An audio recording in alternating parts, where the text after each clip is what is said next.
Law enforcement officials note that during the pandemic, in general, crime rates are down. That's not necessarily the case when it comes to the sale of illegal drugs. Bill Bodner is special agent in charge of the Los Angeles Drug Enforcement Agency, and he joins us now with an important update. Thanks for joining us this morning, Bill.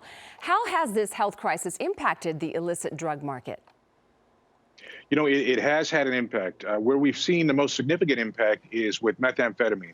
In December, the price of methamphetamine wholesale was maybe $800 to $1,000 a pound, and now we see it up to about $1,800 a pound. Wow. So more than doubling.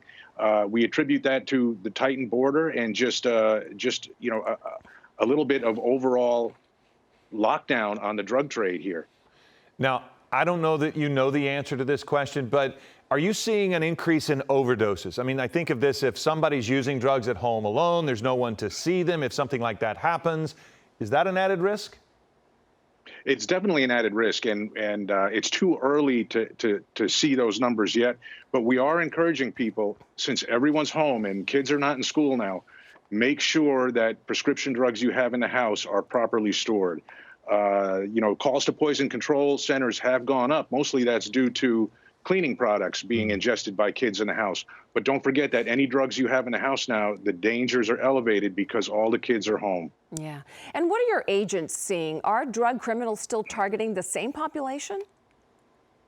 Yeah, things have not, at the wholesale level, things with drug trafficking have not changed that much. We still see significant quantities of drugs being trafficked here. What we have seen is a little bit in the money laundering world, some more significant changes.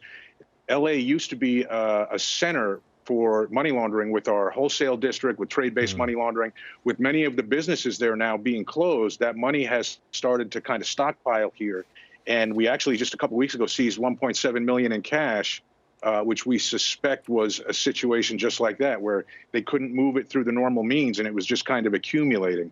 So agents are still out there working. We have changed the way we do things. And just like you guys, I mean, now we've had the experience of 5 weeks of fine-tuning what we do, doing things differently, learning what works and doesn't work, and learning how to keep our people safe while still carrying out this mission-critical work.